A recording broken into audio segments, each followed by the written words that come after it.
Donc, let atar delo malil mine imhon. Il n'y a pas un seul endroit dans le monde duquel on n'entend pas la voix de Dieu qui retentit. Verainu, pne gilo iretsono itbarer beaseret adibrot.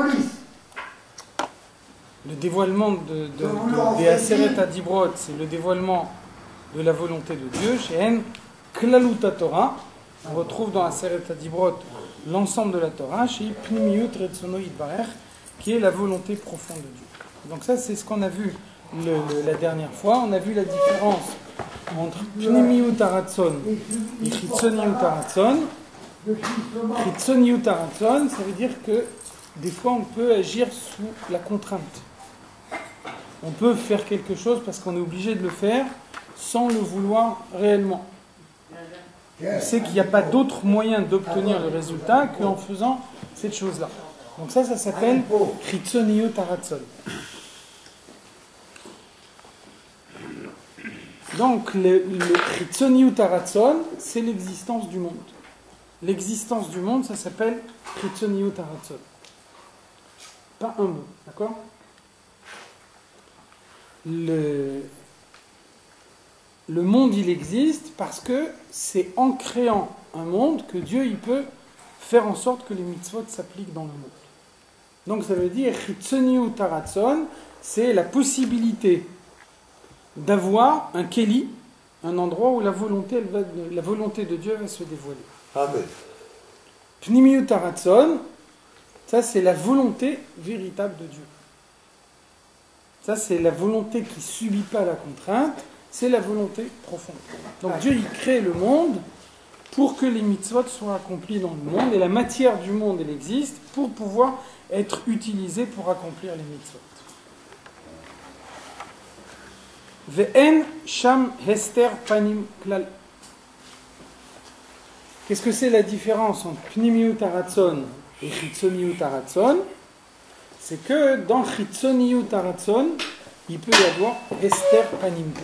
Dieu se cache. Dieu se voile. Ça veut dire que le monde n'est pas le reflet de ce que Dieu veut réellement. On voit le monde, on observe le monde, et on a l'impression que le monde, il a une existence indépendante. Le fait que l'image qui est véhiculée par le monde, c'est l'image d'une existence indépendante, ça veut dire que Dieu se voile dans le monde. La notion même de voile, ça s'appelle Chitzoniyut Haratzon. Dieu ne veut pas se voiler. Dieu, il veut au contraire se dévoiler aux créatures. Donc ça veut dire, quand Dieu il se voile, le voile, c'est un moyen d'attirer chez les hommes la volonté de le dévoiler.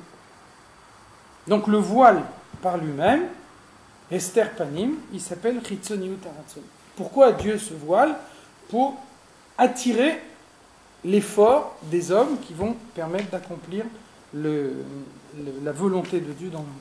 Donc vous connaissez l'exemple qu'on cite toujours dans la Chassidoute.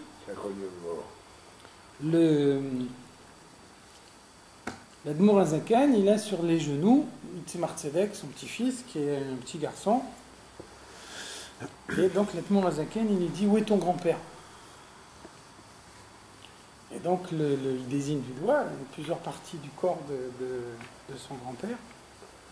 Et l'Admour Hazaken lui dit: ça, c'est pas ton grand-père, c'est les yeux de ton grand-père, c'est le nez de ton grand-père, c'est la bouche de ton grand-père. Et donc, il a posé la question: où est ton grand-père? Il n'arrive pas à répondre. Donc, qu'est-ce qu'il fait, le Tzemar Tzedek? Il descend des genoux de son grand-père et il va se cacher derrière la porte. Quand il est caché derrière la porte, il appelle grand-père. Et à ce moment-là, l'Admour Hazaken se retourne. Et le Tzemar Tzedek, il dit: voilà, ça c'est mon grand-père. Donc qu'est-ce qui est important dans cette image, qu'on cite cette image-là, c'est que, dans un premier temps, le Tzemar Tzedek, il est assis sur les genoux de son grand-père. Donc il y a une relation physique, directe, entre le grand-père et le petit-fils. Malgré tout, il n'y a pas de possibilité qu'on retrouve le grand-père lui-même tel qu'il est.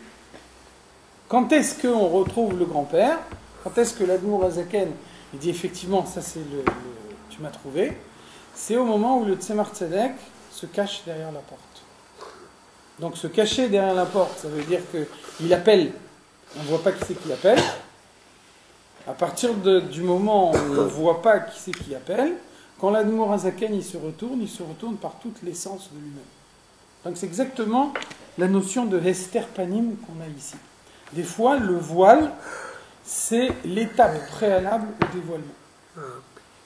Le voile, c'est le seul moyen d'arriver réellement au dévoilement.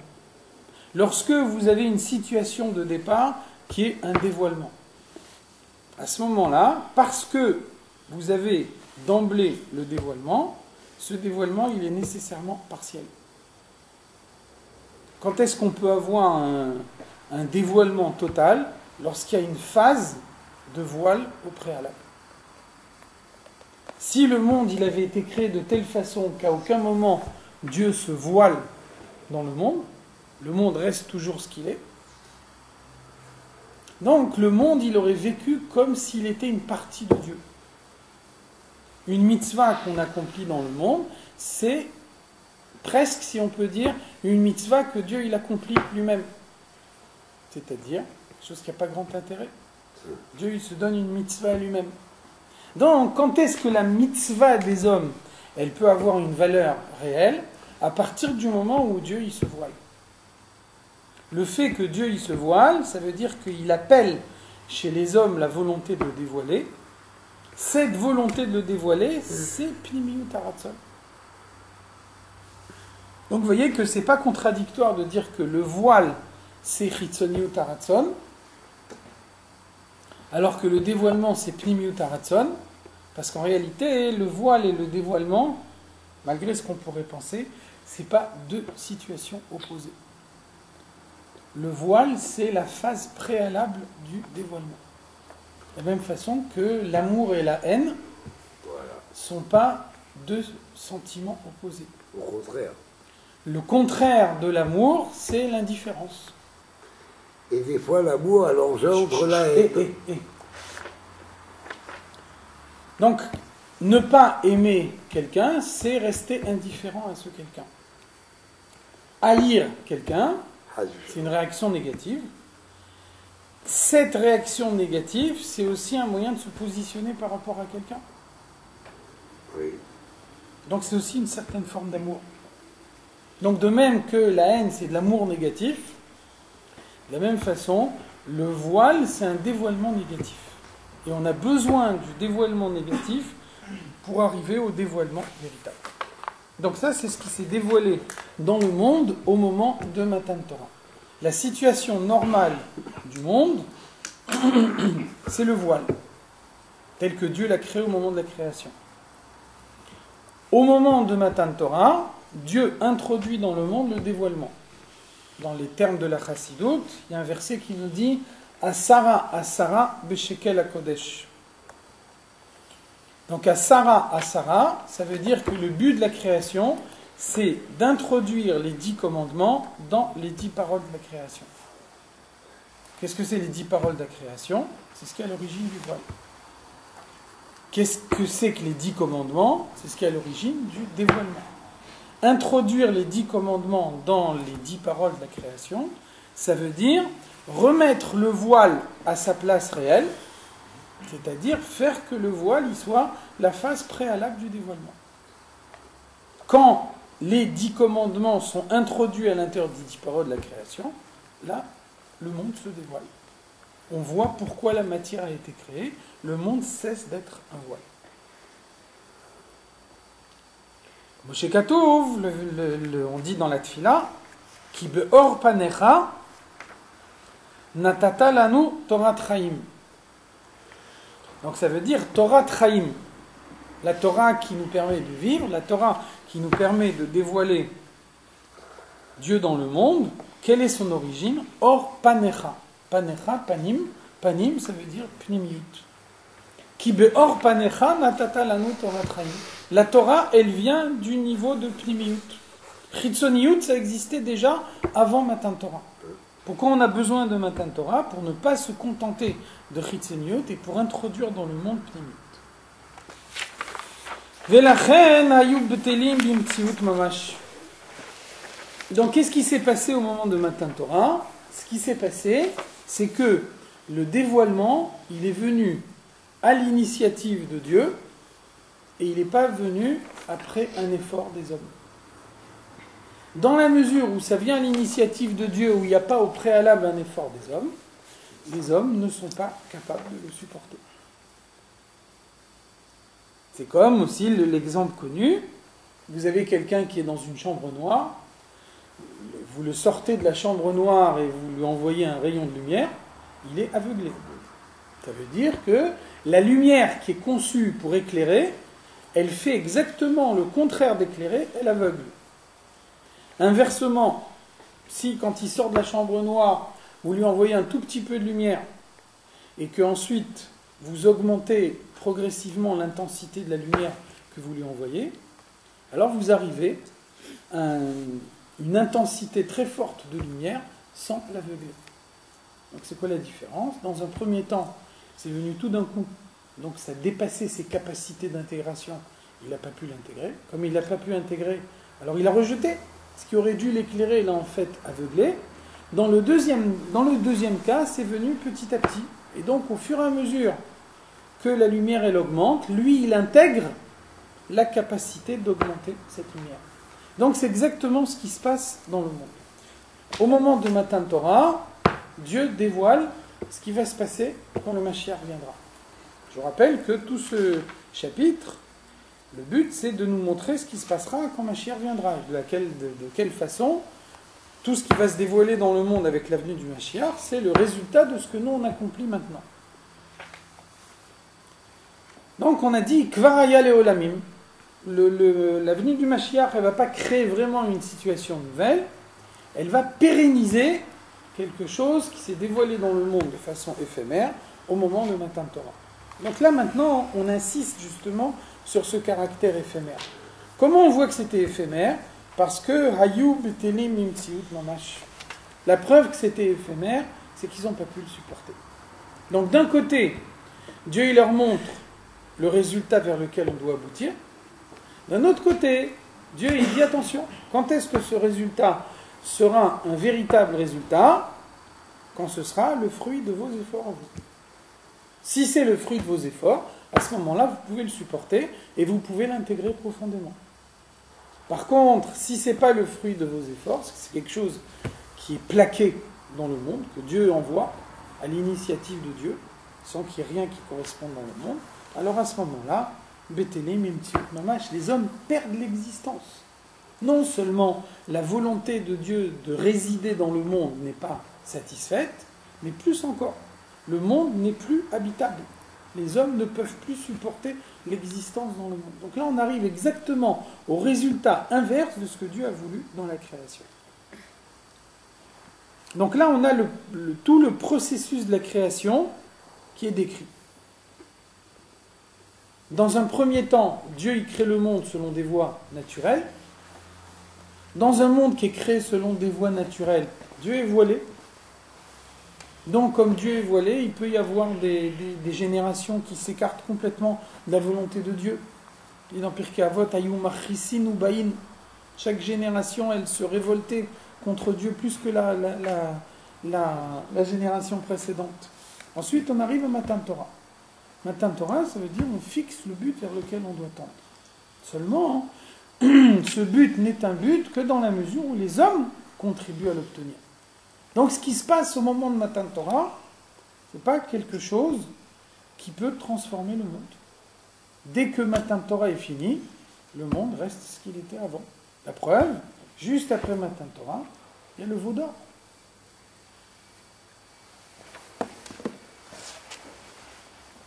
Kemamar Hazal, c'est pour ça qu'on nous dit Shal kol dibur parchan nishmatan. Chaque parole, c'est-à-dire les deux premières paroles, puisque les 8 suivantes, on les a entendues de Moshe Rabbeinu, on ne les a pas entendues directement de Dieu. Donc, pour les 2 premières paroles,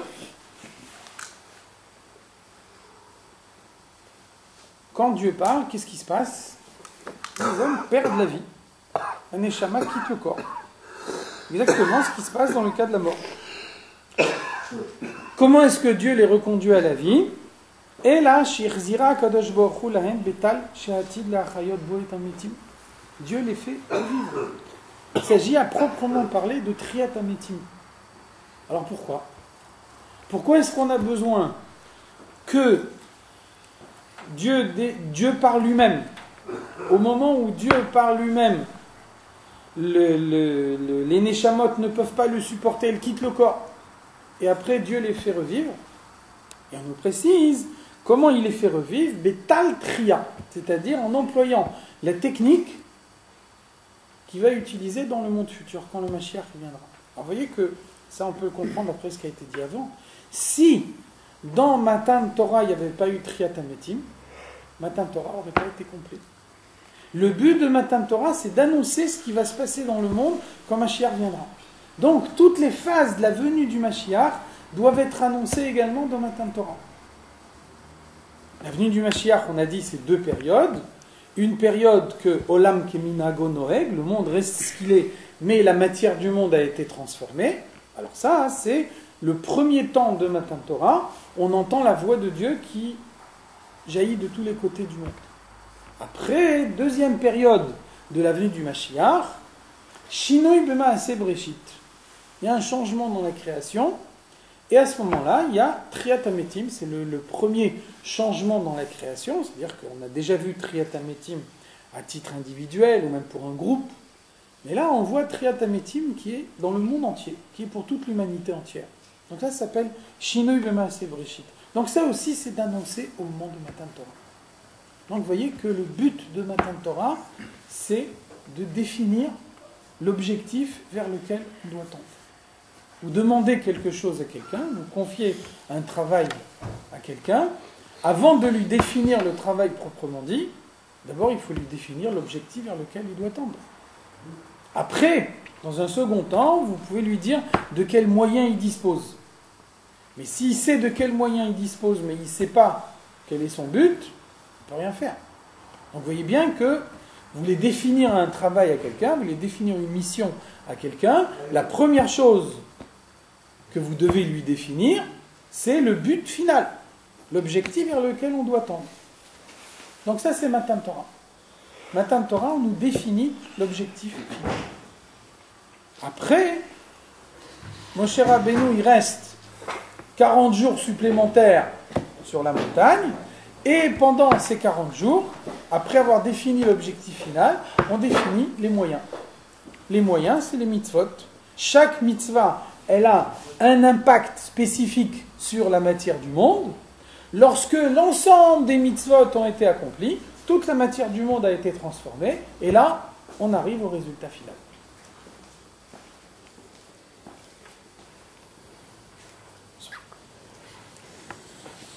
Vehu Tal Torah, donc la rosée de Triat Ametim,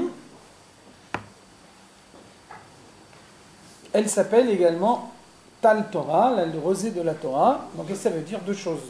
Premièrement, on met toujours en opposition dans la Torah la rosée et la pluie. La pluie, c'est ce qui dépend directement des actions des hommes. D'abord, premièrement, on voit que la pluie, elle vient des nuages, et les nuages, ils sont constitués avec les vapeurs qui montent du sol. Donc ça veut dire, l'origine de la pluie, c'est la terre. La terre, la pluie, c'est un retour vers la terre de l'eau qui se trouve dans le monde, de l'eau sur laquelle les hommes travaillent directement. D'autre part, la pluie, c'est la conséquence directe des efforts des hommes. C'est la raison pour laquelle vous avez toute une Gemara qui s'appelle Ta'anit, où l'objet essentiel de la Gemara, c'est de nous définir tous les jeûnes qu'on fait lorsqu'il n'y a pas la pluie. Donc ça veut dire jeûner parce qu'on n'a pas la pluie, ça veut dire la pluie, c'est la conséquence des actions des hommes. Donc si on n'a pas la pluie, si on est en période de sécheresse, c'est que les hommes ne se sont pas comportés comme ils devaient se comporter. Donc ils font tchouva, ils jeûnent. Là, vous voyez que la pluie, c'est le dévoilement dans le monde de la conséquence des actions des hommes. La rosée, c'est exactement l'inverse. Le Zohar nous dit « Tal lomi atzar ». Dieu ne retient pas la rosée. La rosée, elle est donnée en tout état de cause. Quelle que soit la situation, tous les matins, dans les champs, il y a de la rosée. Que les hommes aient un mérite ou il n'aient pas un mérite. Et donc, vous voyez que quand on annonce la deuxième partie de l'avenue du Mashiach, le moment qui va s'appeler Shinui B'Maaseh Breshit.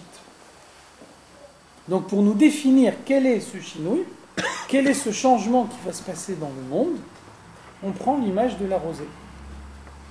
Shinui B'Maaseh Breshit, ça veut dire qu'on passe de la pluie à la rosée. Pendant la période actuelle, ce sont les actions des hommes qui sont déterminantes.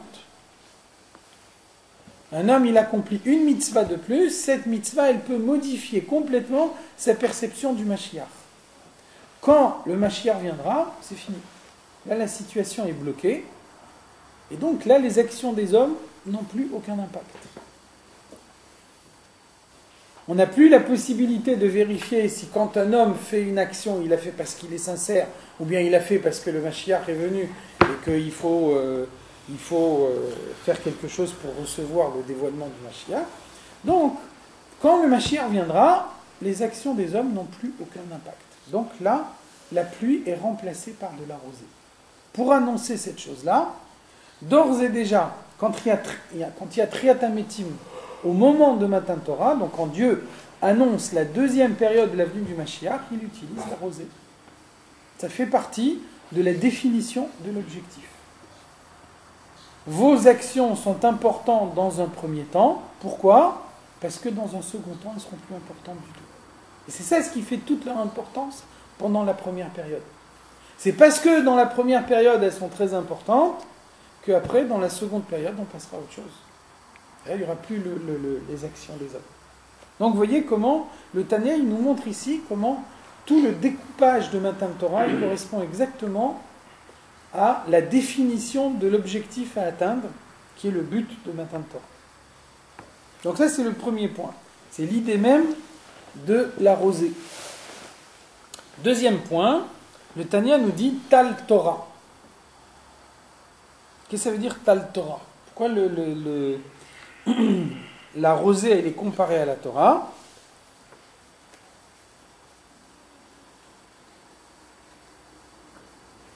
Il y a une différence fondamentale entre l'étude de la Torah et la pratique des mitzvot, c'est que on peut imaginer quelqu'un qui fait une mitzvah d'une façon imparfaite. On peut imaginer quelqu'un qui fait une mitzvah dans un but qui n'est pas positif. Quelqu'un donne de la tzedaka pour être identifié comme un grand bienfaiteur de l'humanité.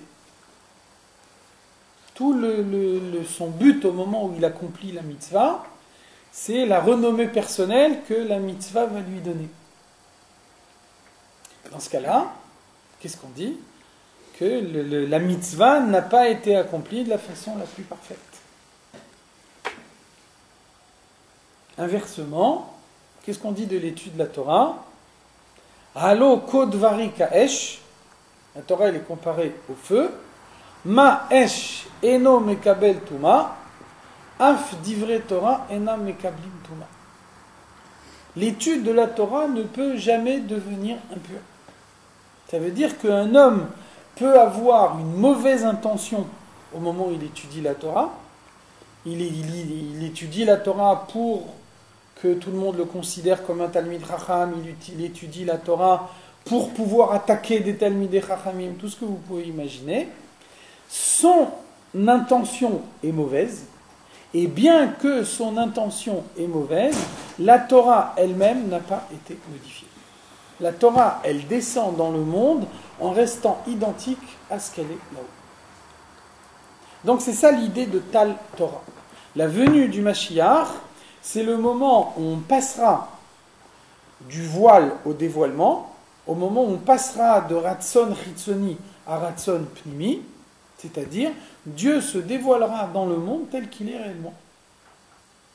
Et donc, pour nous, dans notre lexique à nous, dans notre terminologie à nous maintenant, qu'est-ce qui est le plus proche de cette situation-là? C'est l'étude de la Torah. On étudie la Torah, quelle que soit la manière dont la Torah est étudiée, la parole de la Torah qui est répétée reste une parole de Dieu.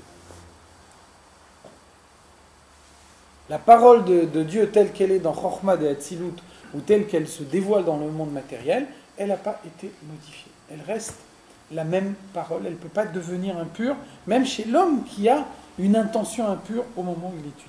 Donc ça, c'est ce qui va se passer dans le monde quand le Mashiach viendra. Kifi she'ani nirtav kach ani mikra, le voile, il fait qu'actuellement, on ne peut pas lire le nom de Dieu tel qu'il s'écrit. La manière dont le nom de Dieu s'écrit, c'est un dévoilement de lumière que le monde ne peut pas supporter. Et donc, on est obligé d'atténuer le dévoilement de la lumière de Dieu dans le monde en ne lisant pas le nom tel qu'il s'écrit. Quand le Mashiach viendra, on va lire le nom tel qu'il s'écrit. Ça veut dire qu'il n'y aura plus de restriction au dévoilement de la lumière dans le monde. Donc vous voyez comment chaque détail de Matan Torah est calculé pour nous montrer exactement le but vers lequel on doit tendre. Chez Nikret Oz, la Torah elle s'appelle Oz, la puissance. Ça veut dire qu'elle, même chez un homme qui est faible, même chez un homme qui l'utilise pour s'affaiblir, la Torah malgré tout elle reste puissante. Qui mamarazal. Et donc les Chachamim disent Kol aosek batorah tal Torah mechayehu. Celui qui étudie la Torah, osek batorah, non seulement il étudie, mais il étudie en s'investissant complètement dans la Torah qu'il étudie. Vous connaissez le diouk du Rabbi, aosek batorah, baal esek, ça veut dire un commerçant. La différence entre un commerçant et un salarié, c'est qu'un salarié, il est payé pour travailler un certain nombre d'heures. Quand il a terminé le nombre d'heures qu'il doit à son patron, il peut évacuer complètement son travail de son esprit. Baal Esek, le commerçant, le patron lui-même, c'est évident que s'il a des ennuis dans son travail, c'est pas parce que le travail est fermé, son bureau est fermé, que ça va l'empêcher de penser aux ennuis qu'il a dans son travail. C'est son affaire personnelle, et donc elle est dans son esprit en permanence. Donc c'est ça, Osek Batorah. Et on ne peut pas dire j'étudie la Torah de telle heure à telle heure, ensuite je ferme le livre, c'est fini, j'oublie complètement, maintenant je peux passer à autre chose. Si je n'ai pas compris, s'il y a une idée qui me reste, qui n'est pas claire, même si l'heure elle est passée, je ne peux pas fermer le livre en sachant qu'il y a une idée de la Torah que je n'ai pas comprise. Donc je vais continuer à réfléchir. Donc, Kola Osek Batorah, si quelqu'un étudie la Torah, donc la Torah qui permet à un homme d'être dans les limites du monde et de ne pas être victime du monde, qu'est-ce qui se passe dans la Torah, dans ce cas-là? Tal Torah Mechayehu. L'aspect de rosée qu'il y a dans la Torah va le faire revivre. Qu'est-ce que ça veut dire? Ça veut dire que il y a un pasouk dans Tehilim, c'est écrit dans Tehilim, Vela Racha Amar Elokim, Dieu il dit au Racha, Ma lecha lesaper chukai, qu'est-ce que tu as besoin de parler de mes décrets, de parler de mes mitzvot, qu'est-ce que tu as besoin d'étudier ma Torah, Vatisna briti alei picha, alors que tu as détesté mon alliance dans ta bouche. Donc ça veut dire, si on voit ce passouk, a priori quand on lit ce passouk, on a l'impression que la Torah elle demande à un rachat de ne pas l'étudier. Puisque tu me détestes par ailleurs, puisque tu détestes mon alliance, tu veux être un rachat, alors à quoi bon étudier la Torah? On voit que la Gemara elle commente ce passouk et la Gemara elle fait exactement le pshat inverse. La Gemara nous dit, même quelqu'un qui devient un rachat, Amar HaKadosh Baruch Hu, Dieu il lui dit, Alvaï, je souhaite, je demande moi-même, et mitzvotai azavu vet torati shamaru. Je demande, je supplie qu'un rachat qui décide de ne plus accomplir les mitzvot, que malgré tout il continue à étudier la Torah. C'est exactement le contraire de ce qu'on trouve dans le verset des Tehillim. Donc pourquoi il faut étudier la Torah même quand on est un rachat? Rashi l'explique, Rashi commente la Gemara, il nous dit Mipne she amaor sheba machziro le mutav. Le luminaire qu'il y a dans la Torah le ramène au bien. Le Rabbi nous dit dans les Sichot, quel est le mot important qu'il y a dans ce commentaire de Rashi? C'est maor, le luminaire. Rashi aurait pu dire Mipnei shea or sheba machziro le mutav. La lumière qu'il y a dans la Torah le conduit à faire tchouva. Qu'est-ce que ça change? Ça change qu'une lumière, elle n'est pas toujours la même. Une lumière, elle est plus ou moins intense, selon qu'on est plus ou moins éloigné du luminaire.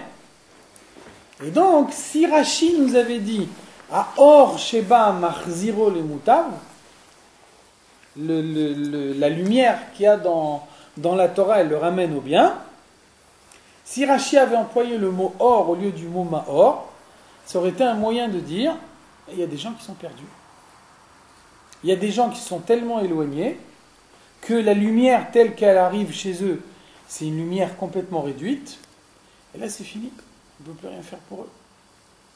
Donc c'est pour ça, Rashi ne dit pas or, Rashi ne dit maor.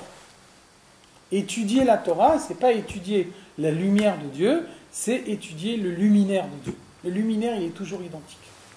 Le luminaire, il ne bouge pas. C'est lui la source de la lumière. Donc la lumière, elle n'est jamais diminuée. L'intensité, elle est toujours la même. Donc ça veut dire, en d'autres termes, qu'est-ce que Rashi appelle Maor Sheba? C'est exactement Tal Torah. La rosée de la Torah, c'est le luminaire de la Torah. C'est-à-dire ce qui n'est jamais réduit, ce qui reste toujours identique. Donc vous voyez comment Rashi, avec un mot, il arrive à changer entièrement la signification de la Gemara.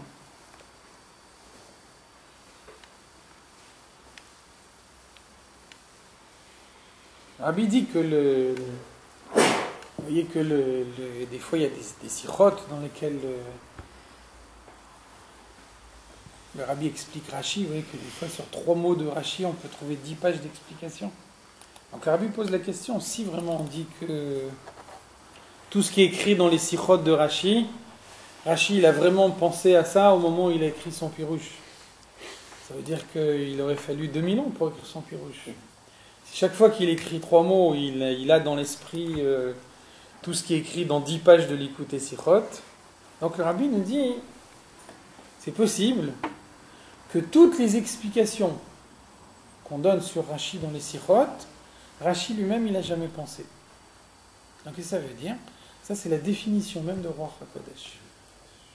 Ruach HaKodesh, ça veut dire que Rashi, il écrit 3 mots avec Ruach HaKodesh. Dans les 3 mots que Rashi écrit, c'est inclus également tous les 10 pages de la Sikha.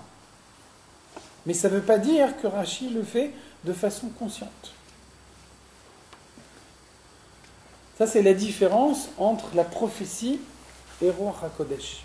Nevoua, ça veut dire qu'un prophète, il est conscient de recevoir la prophétie. C'est pour ça qu'on voit que souvent un prophète, il entre en transe, commence à se rouler par terre, il déchire ses habits, on lui demande de faire certains gestes, de se mettre dans certaines situations. Un prophète, c'est quelqu'un qui n'est pas dans son état normal. Pourquoi il n'est pas dans son état normal? Parce qu'il est conscient d'avoir la prophétie. Donc ça veut dire on reçoit un dévoilement de Dieu, et donc un homme il sort de ses limites. Ruach HaKodesh, on peut très bien avoir Ruach HaKodesh et ne pas s'en apercevoir soi-même. Donc Rashi, il écrit 3 mots. Dans les 3 mots, il y a des tas d'implications dont Rashi lui-même n'est pas conscient au moment où il écrit ces 3 mots. Et malgré tout, parce que Rashi, il a écrit son pirouche avec Ruach HaKodesh, donc on peut dire que l'explication qui est donnée, c'est une explication véritable. Vous voyez, très simplement, on dit que les parents, ils ont Ruach HaKodesh quand ils choisissent un prénom pour leur enfant. De façon générale, les parents ne sont pas conscients d'avoir Ruach HaKodesh au moment où ils choisissent le nom de leur enfant. Il n'empêche que c'est obligé qu'ils aient Ruach HaKodesh, puisque c'est ce prénom qui est à l'origine de l'attachement de la Neshama avec sa source céleste. Donc ils n'ont pas droit à l'erreur. Il faut que ce soit vraiment le nom qui va dévoiler la vitalité de cette Neshama dans le monde. Et pourtant, au moment où les parents choisissent un prénom, ils n'ont pas du tout l'impression d'avoir Ruach HaKodesh. Donc c'est ça la différence. Ruach HaKodesh, c'est un processus inconscient.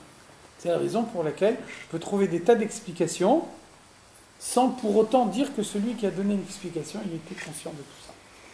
Le fait que la Torah, ça vient de Smiut de Kadosh Baruch Hu,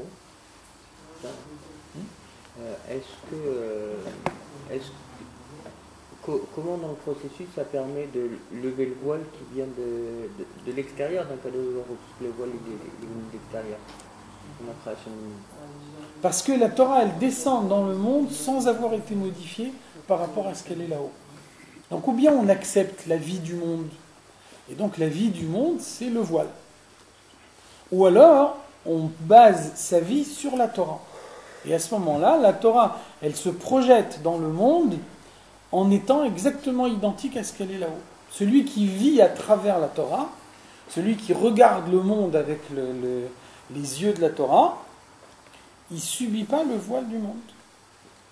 Il regarde le monde tel que le monde, il est là-haut.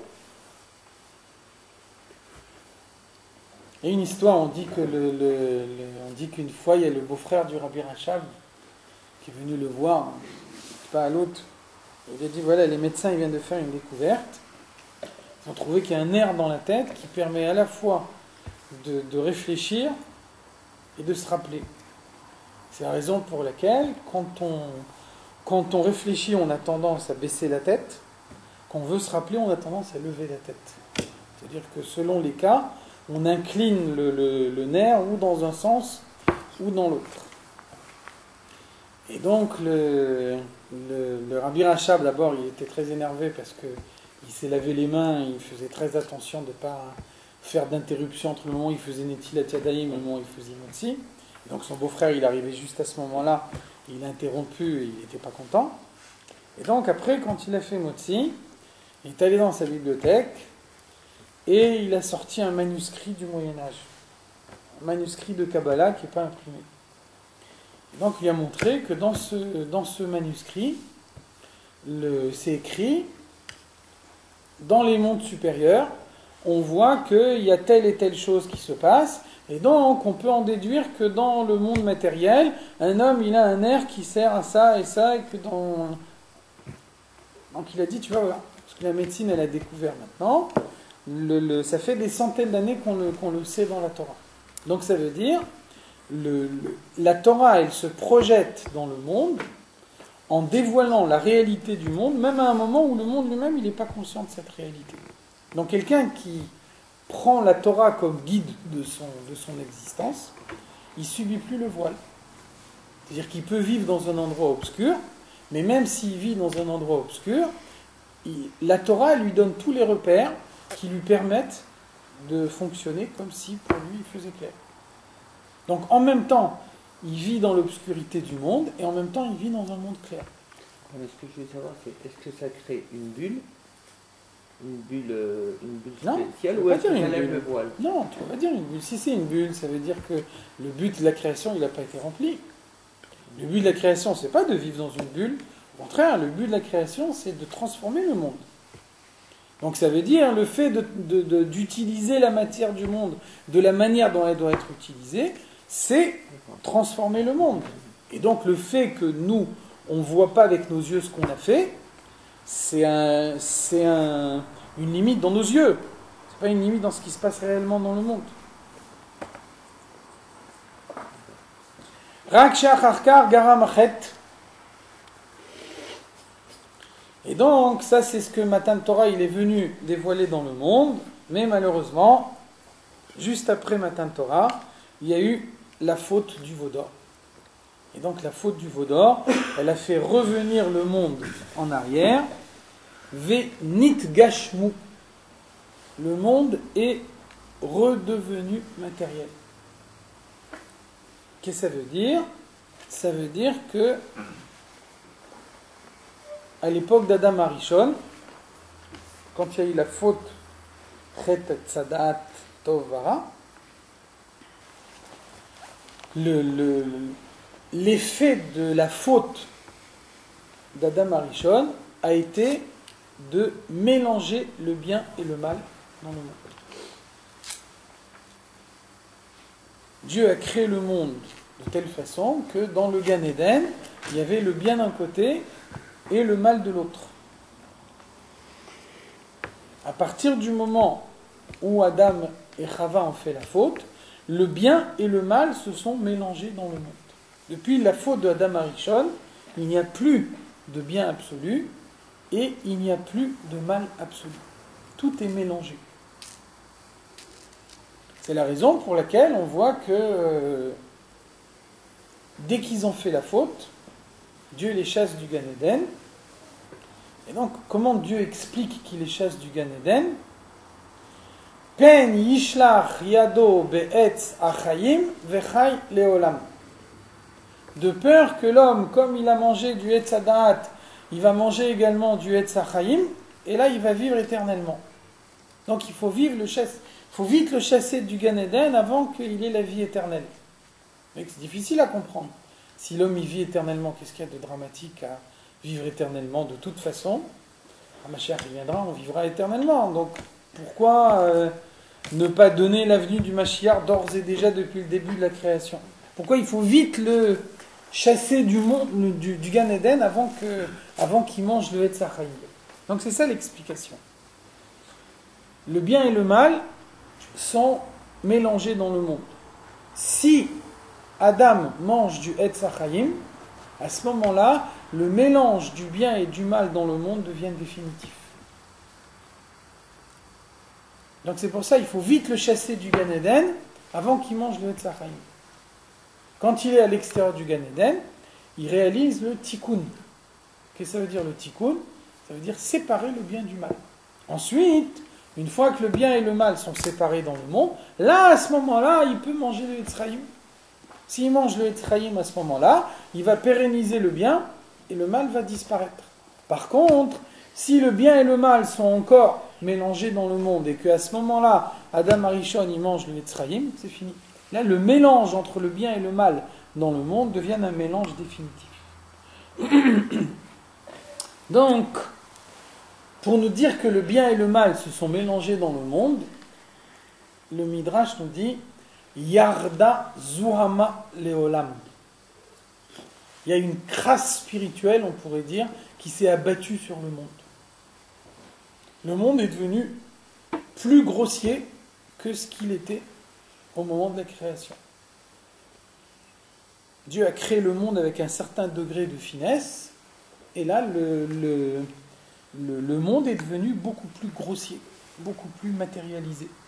C'est pour ça que, au début de la création, au moment où le monde était beaucoup plus raffiné, alors la Torah nous dit Vayiyu shnehem arumim velo yidbo shashu. Ils étaient nus tous les deux et ils n'avaient pas honte. Ça veut dire que dans un monde plus raffiné, la nudité ne réveillait pas des choses négatives, ça ne réveillait pas des arrière-pensées. Par contre, dès l'instant où le bien et le mal sont mélangés dans le monde, alors à ce moment-là, on ne peut plus se préserver de mauvaises pensées. Parce que le bien et le mal sont en permanence l'un à côté de l'autre. C'est la raison pour laquelle, dès qu'ils ont fait la faute, tout de suite ils vont se couvrir. Ils ne peuvent plus rester nus comme ils étaient avant. Donc c'est ça, Zouama. Le monde a reçu une crasse spirituelle qui l'a rendu beaucoup plus grossier que ce qu'il était au moment de la création. Ensuite, il y a eu Matan Torah, et au moment de Matan Torah, on nous dit Pascha Zouamatan. toute cette crasse spirituelle qui s'est abattue sur le monde à l'époque d'Adam Arishon, au moment de Matan Torah, elle a été retirée. Et puis, juste après Matan Torah, il y a eu la faute du veau d'or, et à ce moment-là, Chazra Zoa Matan. La crasse est revenue.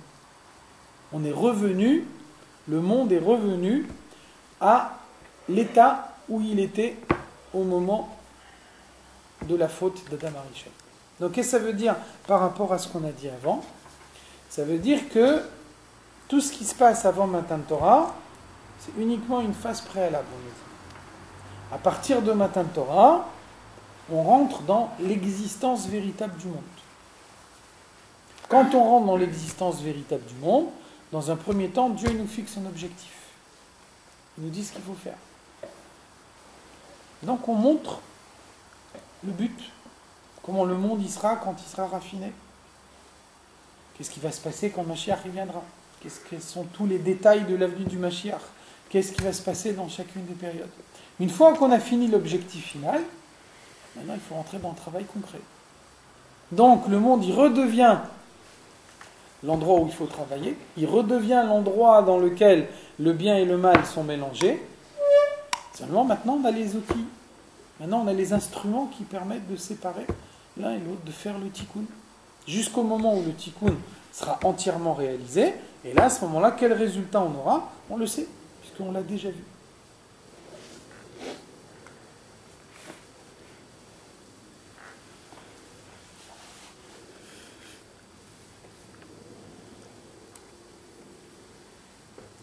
Donc, Venit Gashmuhem, d'abord les Juifs sont devenus plus grossiers. Et ensuite, Ve'aolam, le monde lui-même est devenu plus grossier. Et là, on est rentré, à proprement parler, dans la phase du tikkun. La grossièreté, c'est un mélange de bien et de mal. Et donc, le mélange de bien et de mal fait que le mal a l'air moins mal. Quand le mal il est entouré de bien, alors il a l'air moins mal. Quand on a le bien et le mal qui sont bien séparés l'un de l'autre, là le bien il apparaît réellement comme bien et le mal il apparaît réellement comme mal. Quand ils sont mélangés, alors le mal il apparaît comme moins mal et le bien il apparaît comme moins bien. Donc là c'est beaucoup plus difficile de les identifier, beaucoup plus difficile de diagnostiquer. Donc c'est ça la grossièreté. La grossièreté, ça veut dire que la finesse, elle devrait permettre d'identifier immédiatement le bien et le mal. Quelqu'un qui est grossier, quelqu'un qui a une personnalité grossière, c'est quelqu'un qui peut mal agir en pensant que ce qu'il fait c'est bien. Ça veut dire que le bien et le mal sont tellement mélangés dans sa personnalité qu'il n'arrive pas pleinement à identifier l'un et l'autre. Le mélange des deux fait que le mal est moins mal, le bien est moins bien. Et donc, ce n'est pas exclu de faire une mauvaise action et de penser que c'est mal. Et de penser que c'est bien, ou de faire une bonne action et de penser que c'est mal. C'est ça la grossièreté. La grossièreté, c'est l'obscurité du monde qui fait qu'on a du mal à identifier chaque situation. Ad etz ketsayamin, jusqu'à qu'on arrivera à la fin des jours, puisque Dieu a donné un nombre de jours qui doivent permettre d'apporter le tikkun, de réaliser le tikkun dans le monde. Vous connaissez le verset des Tehillim qui nous dit le Yamim yutsaru velo echad bahen. Dieu a créé des jours, mais pas un seul de ces jours ne doit être utilisé pour s'écarter de la volonté de Dieu. Donc l'eau, on le traduit, on le comprend comme une négation, la med aleph, mais dans le passouk, il est écrit la med vav. L'eau, la med vav, ça veut dire pour lui. Donc dans la chassidoute, on donne une autre lecture de ce Tehillim, on dit Yamim yutsaru, des jours ont été créés, un homme il vient dans le monde avec un certain nombre de jours bien précis.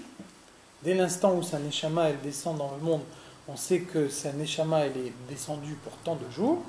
Et donc, vélo, pour lui, par son intermédiaire à lui, Echad Bahem. Dieu va se trouver dans chacun de ces jours. Donc chacun a un nombre de jours précis. Il y a un nombre de Neshamot précises. Donc le monde existe pour un nombre de jours précis. Chacun reçoit une mission précise. Et l'addition de toutes ces missions personnelles, ça permet de dévoiler la présence de Dieu dans le monde. Ça, c'est Ketsayamin. Quand on arrive à la collection de toutes ces choses-là, alors à ce moment-là, on a pleinement réalisé le tikkun. On a enlevé entièrement la trace de la faute du veau d'or. Et à ce moment-là, le monde peut rentrer dans la phase de délivrance. Comme ça qu'on peut comprendre que à propos de la faute du veau d'or, vous voyez que dans la Torah, c'est écrit ou beyom pokdi ou pakadti etrem. Chaque jour que je me rappellerai de vous. Donc on explique qu'est-ce qu'il veut dire ce pasouk. Il veut dire la faute du veau d'or, elle est tellement grave qu'elle vient aggraver chaque faute. Chaque fois qu'un homme commet une faute, il y a la punition de la faute qu'il a commise, plus une certaine aggravation qu'on lui donne dans sa punition à cause du veau d'or. Donc le veau d'or, il est toujours présent.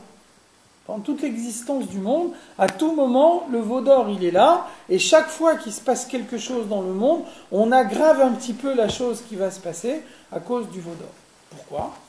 Parce que c'est le veau d'or qui a lancé le tikkun dans le monde. Et donc au moment où le tikkun sera entièrement réalisé, au moment où on aura réellement fait la différence entre le bien et le mal dans le monde, alors là, le veau d'or sera entièrement retiré. Par contre, tant que le tikkun n'a pas été pleinement réalisé, là on a besoin des deux choses à la fois. On a besoin de la faute elle-même qui a été commise, et on a besoin du veau d'or qui vient dire attention, ça fait partie du tikkun. Ça fait partie du travail qui est nécessaire pour séparer le bien et le mal dans le monde.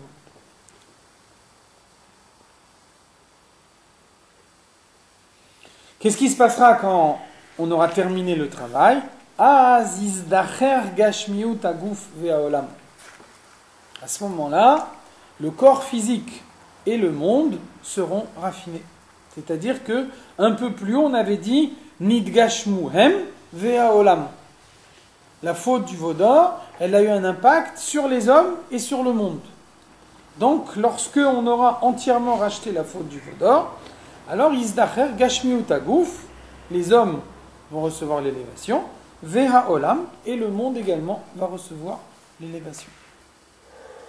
Ce sera le tikkun, c'est-à-dire le bien et le mal seront de nouveau hermétiquement séparés dans le monde. Et à ce moment-là, dès qu'on aura bien fait une délimitation entre le bien et le mal, alors là, le mal, il devient inutile, il disparaît.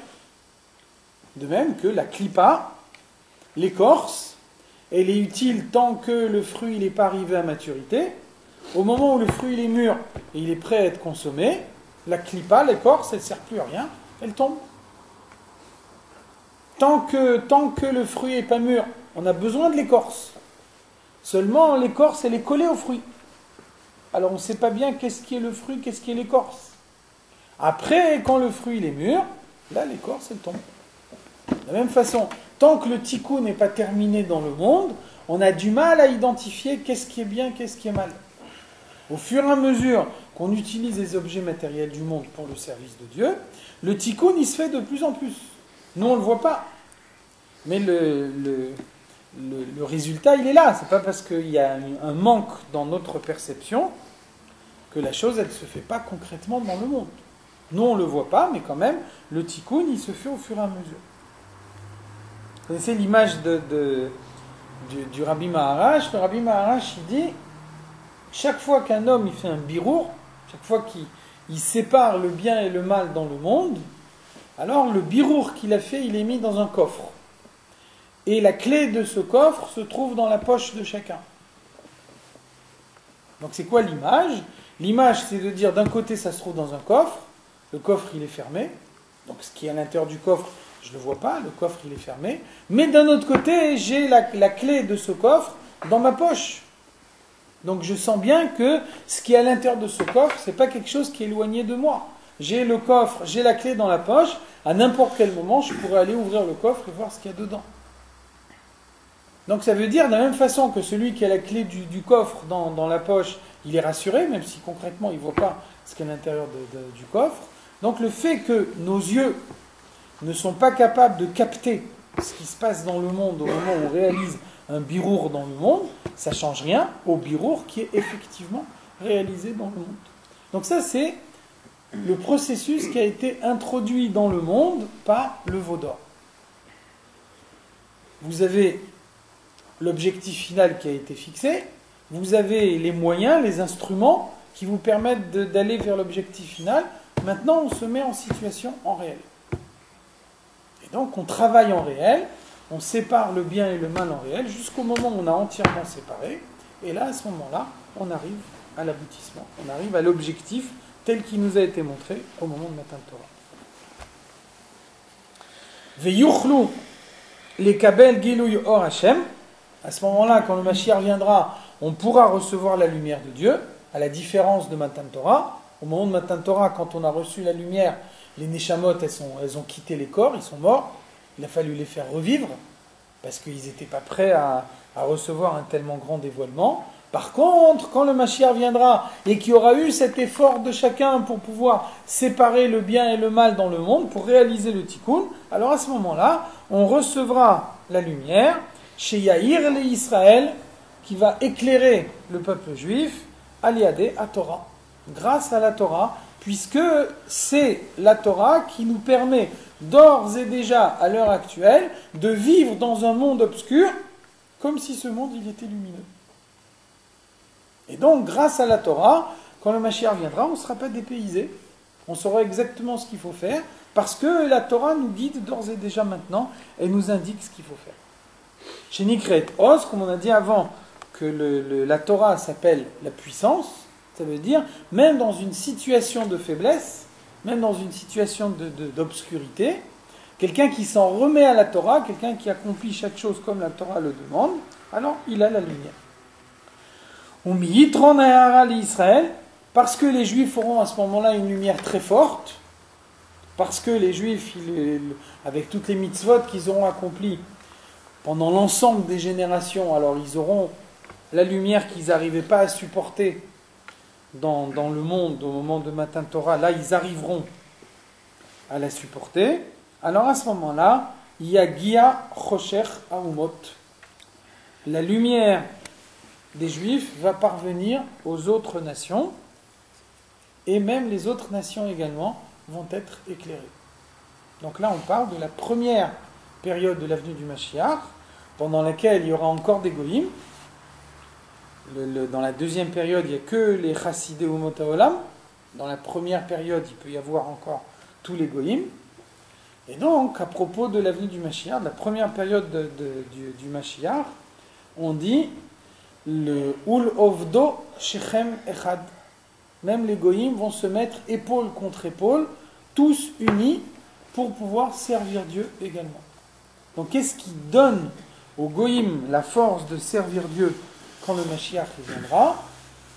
Les goïms, toutes les mitzvot des goïms sont des valeurs morales. Il n'y a aucune mitzvah parmi les 7 mitzvot des Bnei Noach, il n'y a aucune mitzvah qui est attachée avec un objet matériel. Les goïms ne sont pas chargés de transformer la matière du monde. Les goïms n'ont pas la mission du birour, de séparer le bien du mal dans le monde. Cette mission-là, elle est confiée uniquement au peuple juif. Donc la mission des goïms, c'est de créer un contexte favorable pour que les juifs puissent accomplir leur mission.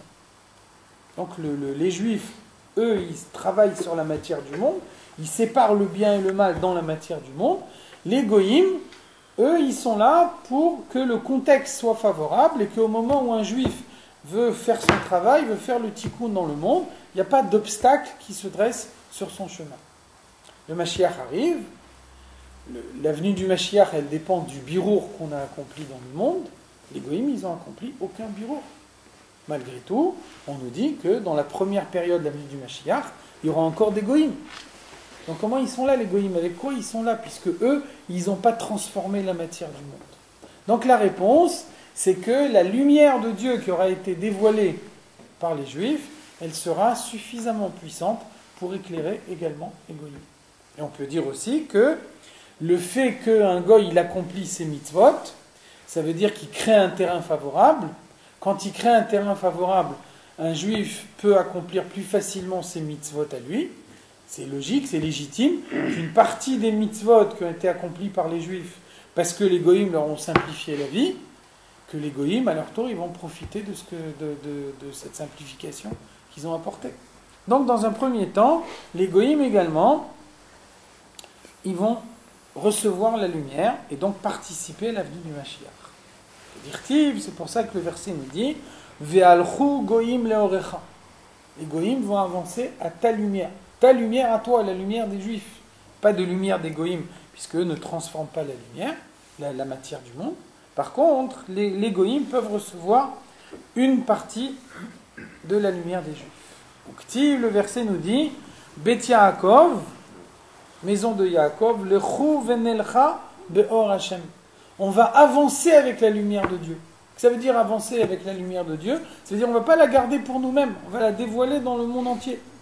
Et donc les goïms pourront en profiter également. Au Ktiv, à ce moment-là, on dit Venigla kvod avaye, l'honneur de Dieu va se dévoiler dans le monde. Veraou kol basar yardav, toute la chair physique des corps vont voir la présence de Dieu dans le monde. Donc vous voyez, quand on dit kol basar, le pasouk ne limite pas spécialement aux juifs. Donc ça veut dire les goïms auront également une perception de Dieu à travers la lumière des juifs. De même que, par exemple, à l'époque du Beth Amikdash, la lumière du Beth Amikdash se répand dans le monde entier. Donc on voit que, par exemple, la reine de Saba, elle reçoit la lumière du Beth Amikdash en Éthiopie, elle prend elle-même l'initiative de prendre toutes les nitzutzot qu'il y a en Éthiopie et de les apporter à Shlomo HaMelech. Ça veut dire qu'elle est inspirée elle-même par la lumière qui vient du Beth Amikdash, donc d'elle-même elle décide, c'est la reine du pays, donc c'est elle qui est propriétaire de tout ce qui se passe dans ce pays, donc de son plein gré, elle prend toutes les nitzutzot de ce pays et elle les apporte à Shlomo HaMelech. Mais comment elle savait quoi emmener? Comment elle savait Comment elle a su quoi emmener à Shlomo HaMelech? C'est quoi? C'était tous les biens matériels dans lesquels ils étaient. Non, mais elle a compris, c'est-à-dire qu'elle a été inspirée par une lumière qui sortait du Beth Amikdash et qui l'a élevée au-dessus du niveau où elle était réellement. Parce que c'est clair que par elle-même, elle n'aurait pas pu comprendre une chose pareille. Mais donc la lumière du Beth Amikdash, elle a élevé au-dessus de son niveau, elle a compris quelque chose, et elle est venue, elle a fait un pas en avant. Donc c'est un peu ce qui va se passer quand le Mashiach il viendra. Un goy, il sera inspiré par une lumière qui se dévoile dans le monde, et donc avec ça, le goy, il décide lui aussi de s'engager dans le service de Dieu. Uktiv, le verset, il nous dit Lavo benikra tatsurim ubisife aslaim ipne pachad avaye. On voit que la crainte de Dieu va se dévoiler dans le monde, et elle va s'insérer également dans les trous qu'il y a dans les rochers, dans les trous qu'il y a dans les rocs. Donc ça veut dire même dans les endroits cachés du monde, même dans les endroits les plus reculés du monde, la lumière de Dieu va rentrer. Et donc même les goïms qui se trouvent dans ces endroits-là vont la recevoir également. Ve'adar geono, à cause de la gloire de Dieu qui va se dévoiler dans le monde. Moshe Katouv, et donc on dit dans la prière de Rosh Hashanah, on dit Ve'ofa be'adar geonuzecha. Donc c'est un moyen de dire à Dieu qu'on souhaite la venue du Mashiach. Comme le verset nous dit, quand Mashiach viendra, la gloire de Dieu se dévoilera dans le monde. Donc on dit dans la Tfila, Ve'ofa be'adar geonuzecha, que le moment vienne enfin, que tu nous révèles ta gloire dans le monde. Al-kol yoshve tevel artsecha. Et on précise bien dans la Tfila que tu dévoiles cette lumière pour tous ceux qui résident dans le monde. Pas uniquement pour les juifs, mais aussi pour les goïms.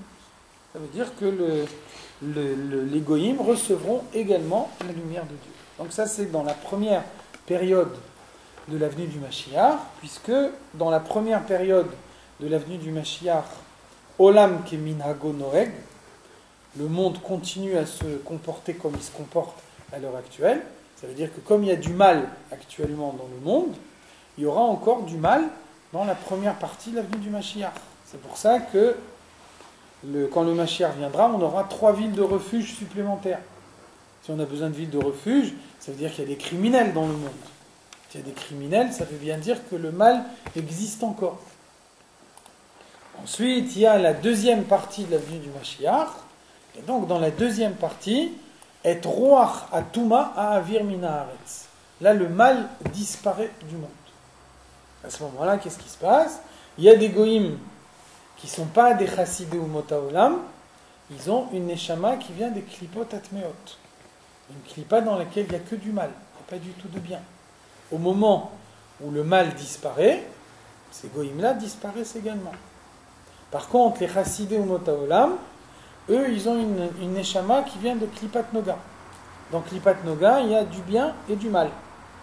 Quand on arrive à la deuxième partie du monde, le mal disparaît. À ce moment-là, les chassidés ou motaolam continuent à vivre par le bien qu'ils ont en eux. Et donc, ils reçoivent une élévation, puisqu'ils sont débarrassés de leur mal, ils conservent en eux que le bien. Il n'y a que le bien qui existe dans le monde. Leur neshama est une neshama de bien uniquement. Le mal de leur neshama disparaît. Exactement.